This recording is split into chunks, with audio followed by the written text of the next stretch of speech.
மாண்புமிகு ஐயா ஓபிஎஸ் அவர்களின் வேண்டுகோளுக்கு இணங்க வருகின்ற 4/9/2025 அன்று மதுரையிலே நடைபெற இருக்கின்ற மாநாடு குறித்து இன்று திருநெல்வேலி புறநகர் மாவட்ட கழகத்தின் சார்பாக நகர கழக, ஒன்றிய கழக, பேரூர் கழக செயலாளர்களுடைய ஆலோசனை கூட்டம் நடைபெற்றது.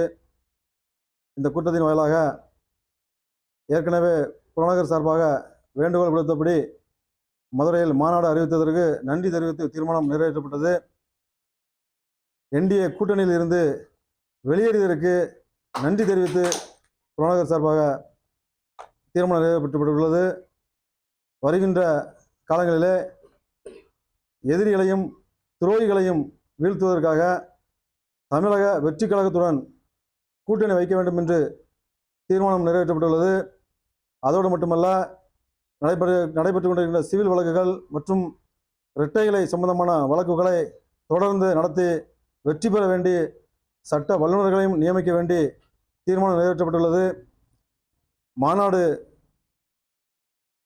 இங்கிருந்து செல்வதற்காக சுமார் 50,000 பேர் திரட்ட வேண்டும் என்று சூழலைத்து தீர்மானம் நிறைவேற்றப்பட்டுள்ளது.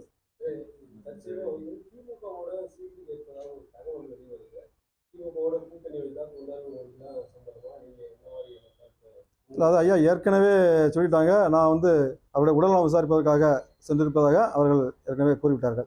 அவர்கள் அது குறித்து எதுவுமே இதுவரை தகவல் சொல்லவில்லை. அப்படி இருந்தாலும் அவர் மேலிடத்து செய்வாங்க, அவங்க என்ன முடிவு எடுக்காங்களோ அதுக்கு நாங்கள் பார்த்துக்கலாம்.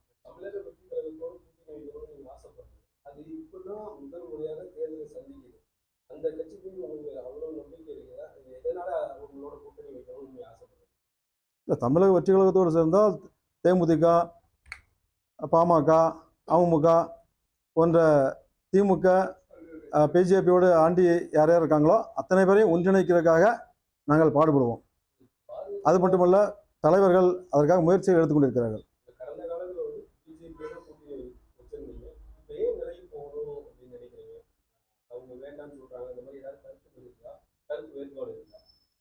கருத்து வேறுபாடு அப்படிங்கிறத விட அந்த கூட்டணி எடப்பாடி உள்ள வரக்கிறதுனால எங்களுக்கு நாங்கள் வெளியே வந்துட்டோம்.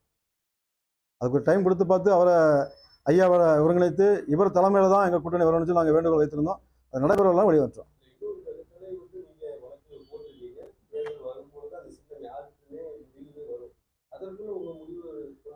தேர்தலுக்கு வரும்போது மட்டுமல்ல, ஏற்கனவே தேர்தல் கமிஷன் உச்ச நீதிமன்றத்திலும் உயர் நீதிமன்றத்திலும் ஒருங்கிணைப்பாளர் ஐயா ஓபிஎஸ் என்றும் இணை ஒருங்கிணைப்பாளர் எடப்பாடி என்றும் ஏற்கனவே அஃபிடவிட் ஃபைல் தாக்கல் செய்துவிட்டார்கள். எதையும் தாண்டி அவர்கள் மீறி இனிமேல் சட்டத்துக்கு மீறி அவர்கள் செய்வதற்கு சாத்தியக்கூறு கம்மி. அதனால தான் இன்றைக்கு கூட உயர்நீதிமன்றத்திலே அவர் பொதுச்செயலாளர் இல்லை என்பது குறித்து ஒரு நீதிமன்ற தீர்ப்பு வந்திருக்கிறது. அதனைத் தொடர்ந்து அதெல்லாம் கன்சிடர் பண்ணி தான் எலெக்ஷன் கமிஷன் ஒரு முடிவு கொண்டு வருவாங்க. அதனால் கண்டிப்பாக தேர்தல் கமிஷன் ஒருங்கிணைப்பாளரும் இணை ஒருங்கிணைப்பாளரும் ஏபம் ஃபீமா கையெழுத்து போட்டால் மட்டும்தான் சின்னம் வெளிவரும் என்பதில் எவ்வித ஐயம் வேண்டாம்.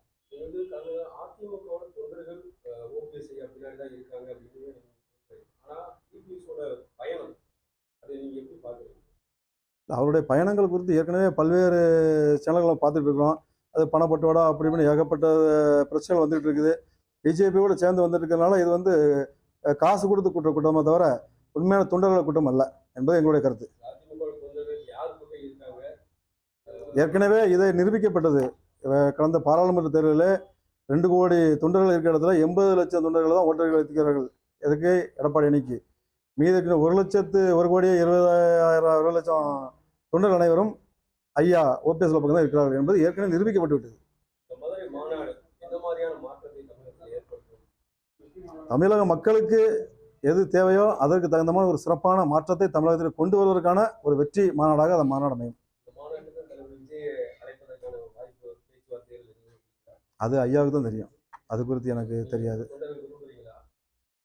தொண்டர் விரும்புகிறோம். விஜய் மட்டும் இல்லை, திமுக மற்றும் எடப்பாடி அணி, பிஜேபி அணி அல்லாத அத்தனை நபர்களையும் ஒன்றிணைக்க வேண்டும் என்கிறது எங்களுடைய தொண்டர்கள் விருப்பம்.